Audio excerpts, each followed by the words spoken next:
우리 오늘 말씀 바로 제목은 광풍 속에서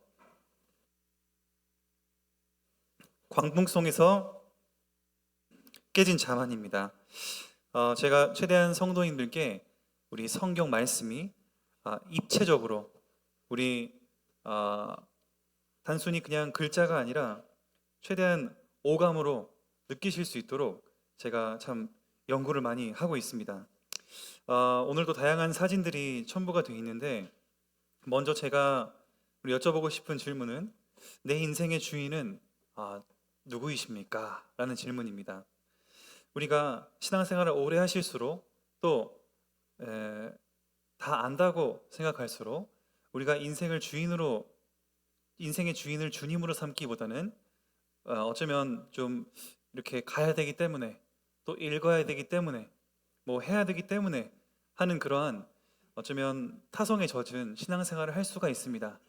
마침 우리 공교롭게도 오전에 어린이 예배도 그 죄가 많은 여인이 자신의 가장 귀중한 옥합, 향기로운 기름이 담긴 옥합을 깨뜨려서 예수님 발을 씻긴 장면과 하나님을 제일 잘 섬기겠다고 다짐한 바리새인이 팔짱 끼고 뒤에 앉아서 예수님을 비판하는 그런 대조적인 모습을 볼 수가 있는데, 제일 알만한 사람들이 어떻게 보면 가장 실수를 할 수 있고 또 우리가 가장 중요한 본질을 놓칠 수 있다는 것을 교훈을 통해서 볼 수가 있습니다. 오늘 제가 그리고 한 가지 더 늘 제가 말씀드리고 부탁을 드리지만 참 성경을 읽으실 때 다양한 번역본을 보는 것은 너무 중요합니다. 개역개정은 오류가 있습니까? 없습니까? 제가 이것도 수요예배 때 말씀을 드렸지만 성경은 오류가 있냐 없냐 했을 때 원본이 오류가 없지 번역본은 오류가 있습니다. 그러나 하나님의 구원을 얻는 데에는 전혀 일반의 부족함이 없고, 그리고 우리 개역개정 이것이 완전하냐? 그렇지 않습니다. 어느 번역본도 한 토시도 전혀 흠이 없다라고 볼 수는 없습니다. 그러면 성경 틀린 거네요? 아닙니다. 우리는 그 원본이 권위가 있고 원본이 하나님의 말씀으로 감동됐는데 그것을 번역하고 옮기고 사본 만들고 그것을 번역하는 과정 속에 아주 미미한 실수는 있었겠으나 많은 사본들이 발견되면서 사본학이 연구되면서 성경을 보니까 이것이 가장 원본이겠구나 라고 계속 연구는 되면서 신학은 발전되고 있는 것입니다. 그런 상황 속에 개역 개정이라는 것도 있고 새 번역 성경이라는 것도 있고 쉬운 성경, 뭐 저 같은 경우에는 그래서 항상 여기에 보면은 오른쪽에는 개역 개정, 왼쪽에는 새 번역 성경을 두 가지를 항상 보고 있습니다. 그러니까 우리가 성경 책이 필요하지 않냐라고 고집하는 것도 중요한데 다양한 성경. 그래서 저는 이 어플 하나만 해도 새 번역, 쉬운 성경, 우리말 성경, 개역 한글, 또 영어로는 NIV, ESV, NASB, 킹 제임스 9가지를 저는 보고 있습니다. 이것만 해도 우리는 성경의 많은 어떤 어려운 부분들이 이해 안 되는 것들을 해소하기가 참 쉽습니다. 왜 그런가 하면 우리 솔직히 개역개정 읽기 어렵습니다. 이게 지금 주어가 지금 말하고 있는 그 따옴표의 상황인지 누가 누구에게 말하고 있는지 남자인지 여자인지 그게 모호할 때가 은근히 있거든요. 특히 오늘 아침에 향유 옥합도 예수님이 그는 얘기하는데 그는 남자인데 그녀를 얘기하고 있거든요. 이런 걸 봤을 때 우리는 여러 가지 번역본을 참고하는 것이 참 유익합니다. 그렇기 때문에 다양한 성경을 보시는 습관은 너무나 좋은 그 습관인데, 일단은 오늘 말씀 속에 가장 우리 서두로 돌아가자면 내 인생의 주인은 누구입니까? 우리 성도님들의 인생의 주인은 정말 주님이십니까? 그 질문을 한번 먼저 서론적으로 여쭤보고 가겠습니다. 우리 성경을 읽을 때는 항상 그 배경이 중요합니다. 우리가 수능 문제를 풀어도 언어 보면은 문맥을 봐야 되고, 그리고 소설이나 뭘 읽을 때에도 그 저자의 배경과 이런 것들을 다 보듯이 우린 성경도 그 배경을 아는 것은 너무너무 중요합니다. 저는 이런 생각 해봤습니다. 우리 이건 좀 조심스러운 발언일 수 있지만 과연 우리 한강 작가가 5.18을 겪지 않고 소설로 쓴 것이라면 과연 이렇게 또 문학 작품으로 작품성 있게 또 인정을 지금만큼 받았을까? 뭐 어쩌면 오히려 더 대단하다고 볼 수 있었겠지만 그거를 겪고 그런 어떤 배경 속에서 나온 작품이 또 분명히 인정되는 부분이 있지 않겠나 생각을 하는데, 저희도 성경의 그 배경이 너무 중요합니다. 그래서 오늘은 이 배경을 설명을 드리겠습니다만, 배경을 제대로 이해해야 예수님이 지금 누구에게 어떤 의도를 가지고 이 교훈을 주시는지를 분명하게 볼 수 있고 바르게 저희는 해석을 할 수가 있습니다. 그래서 35절에 당시 배경입니다. 그날은 우리 3주 전부터 계속 말씀 들어왔던 그 같은 날입니다. 3주 전에 안식일에 제자들이 이삭을 줍는데 바리새인들이 왜 이삭 줍습니까? 뭐라 했던 그 사건. 2주 전에 귀신 들린 자 치유했더니만 예수님 보고 바알세불의 힘을 입은 거 아니냐 했던 그 사건. 지난주에는 4가지 밭의 비유, 또 겨자씨 비유, 이런 비유 사건, 다 지금 똑같은 하루입니다. 같은 날에 점심부터 지금 저녁까지 이어오는데, 그날 저물 때에, 그 저녁이 된 것입니다. 그날 저물 때에, 예수님이 엄청 바빴던 그 저물 때에 예수님은 어디로 가자고 말씀하시냐니까, 우리가 저편으로 건너가자.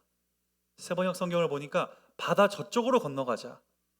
그 말은 예수님이 보통 활동하실 때, 제가 갈릴리 지역이고 가버나움에서 활동하시다고 말씀을 드렸지요. 여기 호수 중심으로 오른쪽을 보시면 여기 다 이방 땅입니다.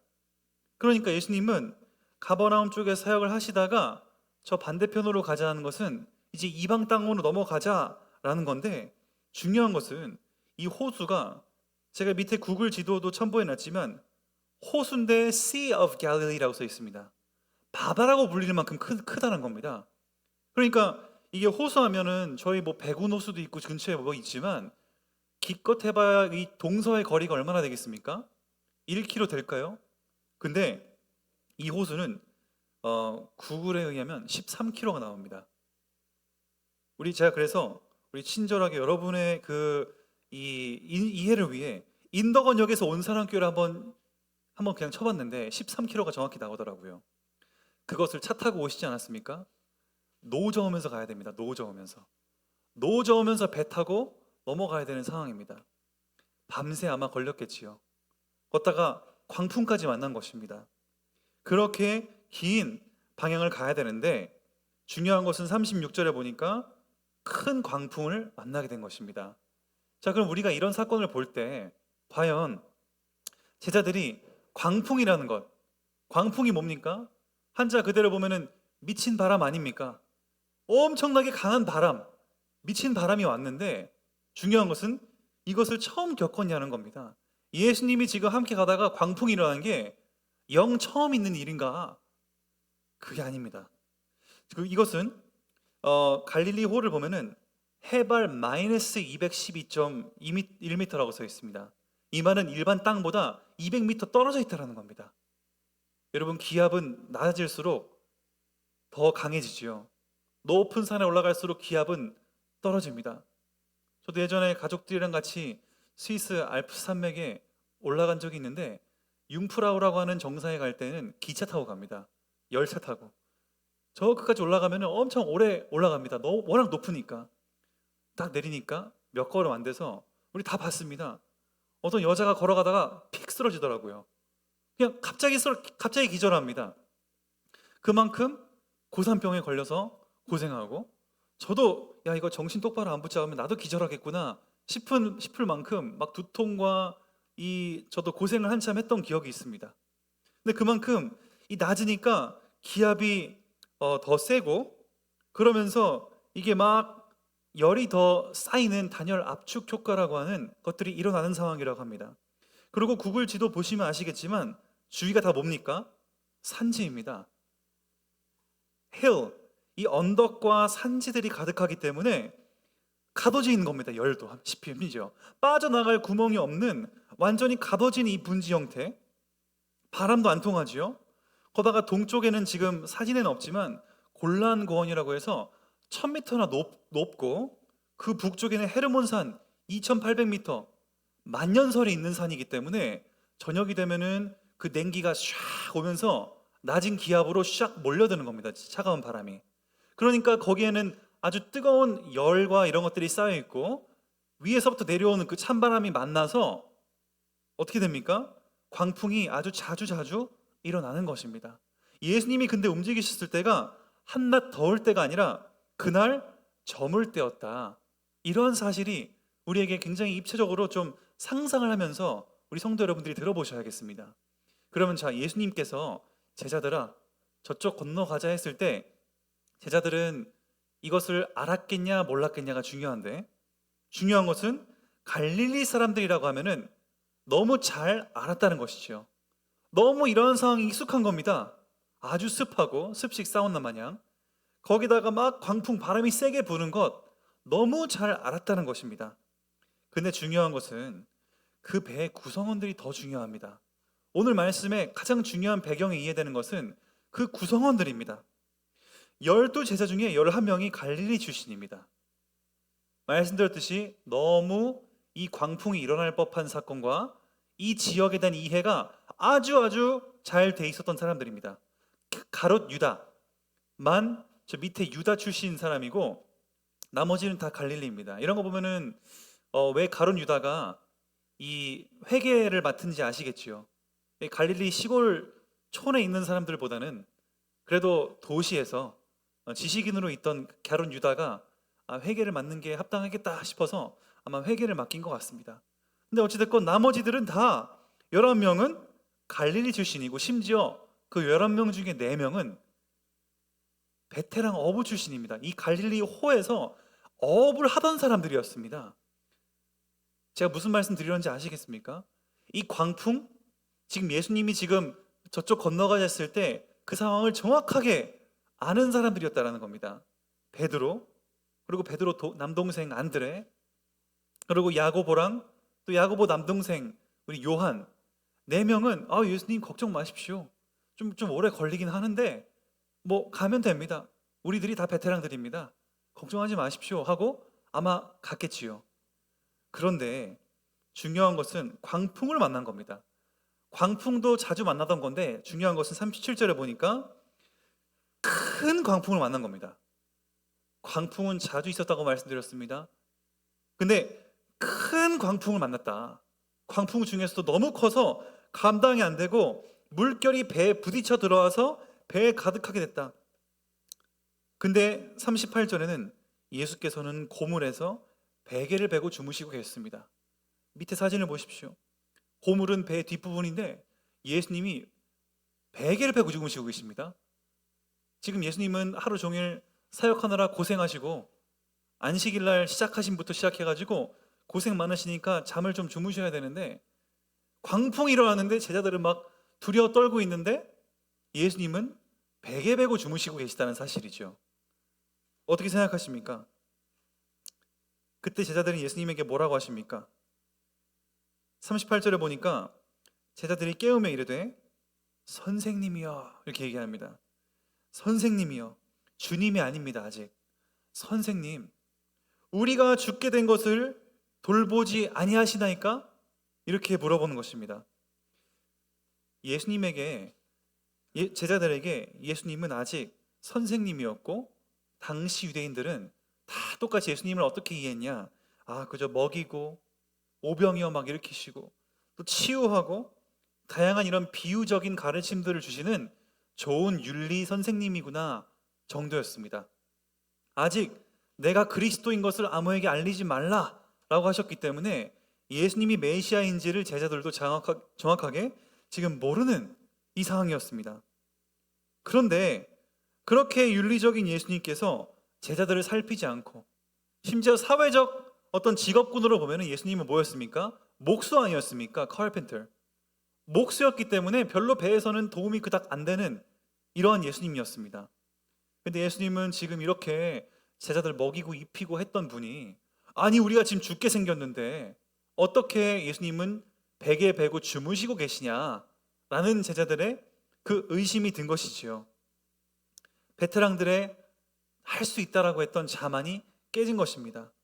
아마 갈 수 없다고 하면은 예수님께 베드로나 이런 사람들이 예수님 안 됩니다. 지금 날씨를 보아하니까 좀 심상치 않고 지금 어마어마한 광풍이 있을 수 있으니까 지금 가면 안 될 것 같습니다라고 만류했겠습니다. 근데 그냥 그런 얘기들은 없습니다. 예수님이 가자고 하니까 그들이 무리를 떠나서 같이 그대로 모시고 갔다. 베드로랑 다 이상이 없던 날씨였습니다. 베테랑이고 그 날씨를 정확하게 알고 이 갈릴리의 지방 그 호수를 정확하게 알던 베테랑들도 전혀 모르는 광풍을 만난 것입니다. 알만하고 통제할 수 있었던 것 같은 그런 상황에서 베테랑들도 어찌할 수 없는 상황을 맞게 된 것입니다. 인간적 한계를 맞게 된 것이죠. 우리 갑자기 여기에 도둑이 들면은 우리 누구를 바라볼까요? 여기 경찰을 바라보지 않을까요? 아무래도 우리보다는 조금 더 능한, 익숙한, 우리 프로토콜을 잘 아는 우리 경찰에게 우리가 시선이 갈 수밖에 없을 거라고 생각이 됩니다. 여러 가지로 우리가 그 상황을 잘 이해하고 있는 사람들이 많았을 만큼 괜찮다, 걱정하지 마라 라는 분위기가 있었을 거란 말이죠. 우리 성도 여러분도 그렇지 않습니까? 내 분야에서만큼은 내가 베테랑들 아닙니까? 지금 성도 여러분께서 하고 계시는 그 업종에만큼은 내가 베테랑이다 할 수 있는 거 아니겠습니까? 근데 예수님은 그 베테랑들을 데리고 그 베테랑들이 감당할 수 없는 광풍을 만나게 하신 겁니다. 다들 처음 본 현장이 아닙니다. 너무 잘 아는 현장, 너무 내가 잘 아는 분야, 거기에서 한계를 맞게 하신 것입니다. 이것이 오늘 말씀의 포인트입니다. 내가 가장 잘 아는 그 베테랑들의 자만이 깨지는 순간이 된 것이지요. 예수님은 뭐라고 하십니까? 39절에 예수께서 깨어 바람을 꾸짖으시며 바다더러 이르시되 잠잠하라. 예수님이 다 일어나셔가지고 잠잠하라, 고요하라. 그 바다의 4명의 베테랑들, 어부들도 감당할 수 없었던 바람. 보통은요, 바람이 이 광풍이 사라지고 바다가 잠잠해지려고 하면은 한 최소 몇 시간은 걸린다고 합니다. 근데 예수님은 잠잠하라, 고요하라. 이 두 마디만 있으니까 어떻게 됩니까? 바람이 그치고 아주 잔잔해졌다 이렇게 써 있습니다. 바다가 아주 잔잔해진 겁니다. 그냥 절대 일어날 수 없을 만한 기적이 일어난 것이죠.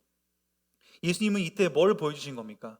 아직 사람들이 지금 예수님이 누구인지 제대로 모를 때에 그냥 윤리 선생님 정도로 알고 그냥 좋은 도덕 선생님 정도로 알았던 제자들에게 예수님은 하나님의 권능을 지금 보여주고 있는 겁니다. 이 자연 만물의 질서를 회복하고 있는 것을 보여주고 있으신 겁니다. 39절에 바람을 꾸짖고 바다더러 이르시되, 바람과 바다를 통제할 수 있습니까? 지금 우리 이 지구 온난화를 해결하기 위해서 얼마나 전 세계가 모여서 그렇게 애써 왔었습니까? 오존층의 회복을 위해서. 근데 그렇게 해도 안 되고 이 사람들을 통제할 수도 없고 무슨 바람을 가두겠습니까? 뭐 햇빛을 막을 수 있습니까? 어떤 것도 안 됐는데 하나님은 그 바람과 바다, 자연 질서를 회복하시는 모습을 볼 수가 있는 것입니다. 이것은 뭡니까? 이 모든 제자들에게 이 만물의 통치자는 바로 예수님이라는 사실을 하나님은 일깨워주고 있는 것입니다. 우리 인간은 내가 잘 아는 최고의 잘 아는 전문적인 분야에서 한계를 맞은 제자들 앞에 하나님은 이 만물의 모든 통치는 바로 하나님 내가 하고 있다 라는 것을 보여주심으로써 인간의 한계를 깨달음과 동시에 예수님의 권능을 보여주시는 겁니다. 그러면서 두 번째로 40절에 그들의 믿음을 꾸짖으십니다. 제자들이요, 어찌하여 너희가 이렇게 무서워하느냐? 너희가 어찌 믿음이 없느냐? 라고 하니까 41절에 그들이 어떻게 반응합니까? 심히 두려워하여 서로 말하되, 아니 그가 누구이기에 목수이고 그냥 윤리 선생님인 줄 알았는데 바람과 바다도 그에게 순종하는가? 이렇게 서로 수군거리며 두려워하는 모습을 볼 수 있습니다. 우리 하나님께서는 그걸 통해 주시는 교훈이 무엇입니까? 인간의 한계. 그래서 오늘 결론적으로 말씀을 드리는 겁니다. 예수님은 광풍 속에서 베테랑들의 인간의 한계를 보게 하십니다. 우리 성도 여러분, 우리 마음대로 되십니까, 인생이?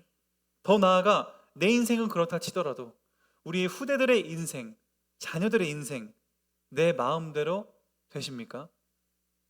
근데 그것이 안 되는 그 모습을 제자들은 볼 수 있는 겁니다. 내가 제일 잘하는 분야, 제일 내가 확실하다고 하는 그 분야에서 우리의 그 자만, 내가 할 수 있다, 나의 의가 깨지는 순간입니다.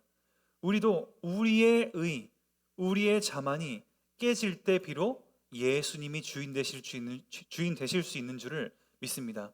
오늘 오전에도 바리새인과 죄 많은 여인 둘이 봤을 때 누가 자신의 의로 가득 찼습니까? 바리새인이었습니다. 죄 많은 사람은 오히려 나는 할 수 없습니다. 눈물로 예수님의 더러운 발이 기름으로 씻기 전에 벌써 여인의 눈물이 가득해서 눈물로 씻을 수 있을 만큼 많은 눈물을 흘리고 자기의 머리카락으로 예수님 발을 닦고 그 모습을 봤을 때 벌써 여인은 죄가 많고 이미 한계를 맞았지만 자신의 모든 것으로 예수님을 섬기고 예수님을 주인 삼은 그 표현을 보이신 것입니다. 근데 제일 잘 알 법한 바리새인들, 또 어떻게 보면 이게 제자들은 하나님을 주인으로 모시지 않고 자신들이 할 수 있을 것 같은 그 한계, 그물을 버리고 예수님을 따라가서 사람 낚는 업으로 되겠다고 고백하고 왔지만은 정작 자신이 잘 아는 분야에서만큼은 한계를 맞을 수밖에 없는 것이지요. 우리 성도님들도 마찬가지입니다. 우리가 할 수 있다라고 고백한다면 내 마음에 예수님이 주인 삼을 수 있는 그 공간은 없는 것입니다. 우리는 날마다 내 한계, 내가 아무리 내 어떤 삶의 분야에서 해결할 수 있는 많은 루트들이 보인다 할지언정 우리는 궁극적으로는 그 한계를 맞았을 때에는 어떠한 우리는 답도 발견할 수가 없을 때에는 어떻게 하시겠습니까? 그래서 예수님께서는 우리의 주인 되시고 우리에게 참된 위로와 평안을 주시는 것입니다. 제가 말씀드렸습니다. 이슬람들이 개종을 해서 크리스천이 될 때 이슬람 국가에서 왜 전도합니까? 라고 얘기했을 때 그들이 느끼는 것은 무엇이냐? 이슬람에는 평안과 사랑이 없다, 이렇게 그들이 얘기합니다. 이슬람 개종자들이 하는 얘기입니다. 누구보다 이슬람을 잘 아는 사람들이 우리 이슬람에는 사랑이 없습니다, 평안이 없습니다, 이렇게 얘기한다는 겁니다.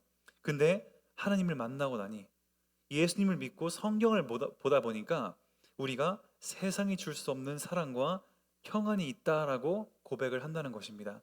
이들은 전 나라를 돌아다니면서 그 하나님의 사랑과 평안을 전하는 것입니다. 하나님은 우리에게 예수 믿으면 잘 된다, 예수 믿으면 승진하고 고속 승진하고 우리가 원하는 바를 다 이루게 된다라고 말씀하지 않으십니다.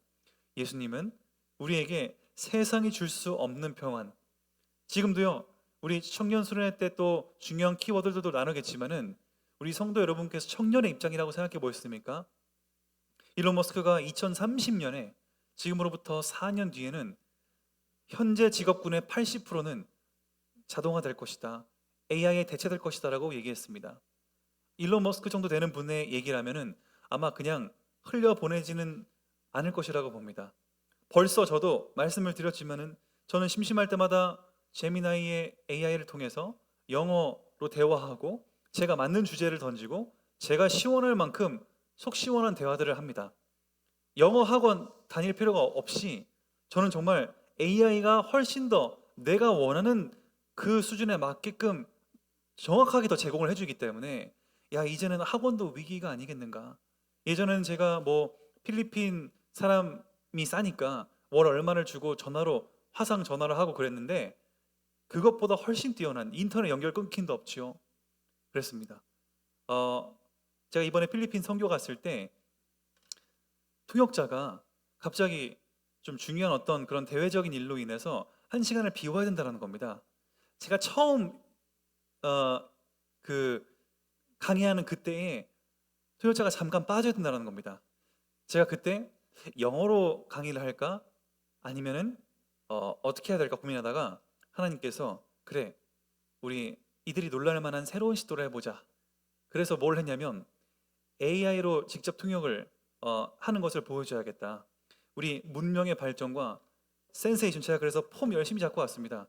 첫 마디를 뭐라고 했냐 여러분, 오늘 하루가 여러분에게 기억되는 날이 될 겁니다. 이러면서 딱 제가 멋있게 시작을 했는데, 중요한 거는 호텔에서는 너무 잘 됐는데 거기서는 제가 말하는 것마다 인식 따따따따 되고 바로바로 즉각 필리핀 따갈로그로 번역을 했는데, 오늘은 여러분에게 기억될 만한 날입니다 했는데 버벅이는 겁니다, 처음부터. 그리고 스피커 마이크를 통해서 나오는 그 소리를 지가 듣고 다시 또 자기가 또 통역을 하고. 그래서 제가 미치겠고, 제가 정말 이 폼 잡고 나와가지고 여러분 AI가 제 통역자입니다 다 이러고 멋있게 나갔는데, 이 인터넷의 한계. 그래서 인터넷도 뭐 다이렉트로 직접 연결해가지고 빠르게 했더니만 자기가 자기 소리 듣고 계속 혼잣말 해가지고, 제가 우리 그냥 영어로 하겠습니다 해서 이제 포기했던 강의 또 이 일화가 있습니다. 근데 첫 마디 듣고 이들이 눈병하더니만 싹 식은 거죠, 이제 그것들을 보고. 근데 어찌됐건 우리 선교사님들이 다 놀랐습니다. 이거 AI 문제랑 인터넷 문제랑 이 자기가 자기 말 듣는 그것만 조금 이게 해소가 되면은, 야, 이젠 통역자 없어도 되겠구나 싶을 만한 지금 상황. 왜냐하면 선교지에는 선교사님들이 통역자가 없으니까 한계를 맞고 통역자를 어떻게든 붙잡기 위해 정말 그 어려운 씨름들을 하고 계십니다. 우리 그런 의미에서 우리 선교사님들이 많이 생각이 났습니다. 가는데 언어 공부도 당연히 해야겠지만은, 야, 이것만 있으면 진짜 이제는 누구와도 소통할 수 있겠구나. 제가 그래서 강의안을 8강의를 한글 강의안으로 하고 필리핀 따갈로그어로 AI로 돌려가지고 강의안을 2개를 보냈습니다, 파일을. 그래서 거기 이제 통역자에게 제가 한번 검수해봐라, 얼마나 정확도가 우리 내 한글 강의안을 필리핀 따갈로그 강의안으로 얼마나 정확하게 했냐 하니까, 이 통역자 친구가 선교사님 딸인데 놀랄 만큼 정확합니다 이렇게 얘기합니다. 실수가 없다고 얘기합니다. 한글에서 따갈로그어로, 그것도 신학 용어를 번역하는데 자기가 고칠 게 하나도 없었습니다 이렇게 얘기합니다. 저희 그런 시대에 살고 있습니다. 그래서 제가 비록 멋있게 보여주려다가 못했지만은 그러나 지금 시대가, 지금 벌써 이런 많은 우리의 삶의 요소들이 정말 2030년이 무섭다라는 생각을 듭니다. 그런데 우리 청년들은, 우리 어른분들이야 지금 하시던 거 하다가 은퇴하고 연금으로 사시면 되는데, 우리 애들은 어떻게 하겠냐는 거죠. 애들은, 우리 또 청년들이 진짜 제가 봐도 제가 청년이라면 두렵겠구나, 참 어렵겠구나, 이런 생각을 할 수밖에 없습니다. AI가 시대다 해가지고 AI 하는데 그것도 또 대체된다고 하고, 어떻게 하란 말이냐 도대체. 이러한 시대에 살고 있단 말이죠. 너무 빠르게 시대가 변하니까. 근데 우리 청년 여러분께서 이때 붙잡아야 할 게 뭡니까? 그리고 우리 부모님들께서는 이때 우리의 후대들을 위해서 어떻게 기도해야 되겠습니까? 내 인생의 광풍, 지금으로서는 AI가 되겠습니다. 제가 봤을 땐 그렇습니다. 적어도 AI와 이 시대의 이런 빠른 급변하는 것 속에 정말 우리가 감당할 수 없고 어디로 가야 되냐 하는 그런 어떤 혼란스러운 이때에 큰 광풍을 만났을 때 우리는 주님을 주인으로 모셔야 되는 거겠습니다. 정말 그래서 제가 여쭤보는 겁니다. 우리 성도 여러분들은 정말 하나님을 믿으십니까? 아니면 하나님이 우리에게는 그저 하나님은 하나님이고 내 인생은 내가 개척해야지라는 아직도 내 의의가 가득 차 있으십니까? 하나님은 살아계신 하나님이고 지금도 이 만물을 통치하시는 하나님이고 삼위일체로 우리 안에 지금도 존재하고 계시는 하나님입니다. 그 하나님은 우리의 세밀한 것들을 살피시고 우리가 앞으로 가야 될 길, 일론 머스크도 우리 모든 사람도 어떻게 세계가 변할지 모르지만 하나님은 아십니다. 전 세계에 유일하게 아는 유일한 분은 바로 성삼위 하나님밖에 없습니다. 그렇기 때문에 우리는 그분을 의지하는 겁니다. 그럼 그분이 나에게 이 모든 것을 해결할 수 있는 그런 지혜와 이런 걸 다 주십니까? 하나님은 적어도 성령께서 우리에게 봐야 될 것들, 또 진짜 지혜를 통해서 우리가 정말 깨달아야 될 것들, 그리고 중요한 만남의 축복을 주선해 주셔서 만나야 될 사람들, 그런 것들을 하나님은 분명히 도와주시고 인도하시는 겁니다. 하나님은 우리의 그냥 도우미가 아닙니다.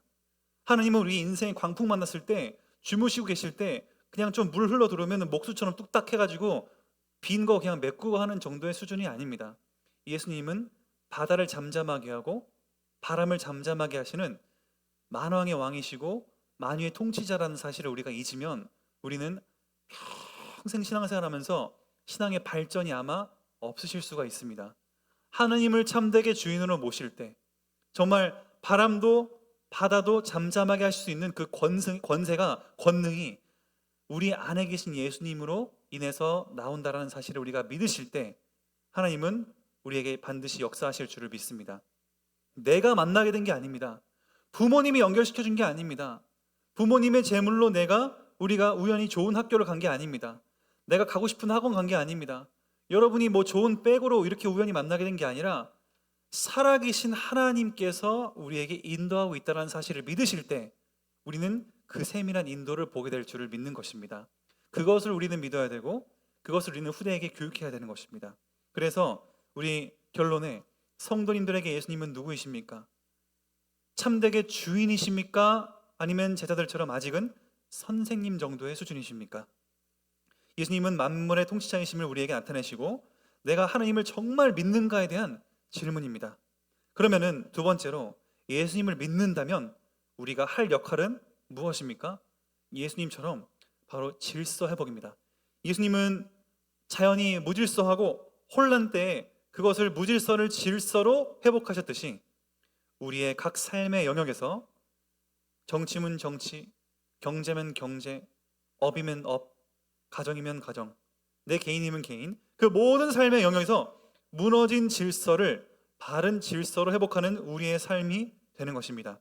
그래서 우리 한 사람을 통해 우리의 주위의 사람들이 성부 하나님의 사랑을 깨닫고 우리를 통해 성자 예수님의 헌신을 깨닫고 우리를 통해 성령 하나님의 위로와 우리를 변화해 가시는 그 인내와 견디게 하시는 그 은혜들을 깨닫게 하시는 줄을 믿습니다.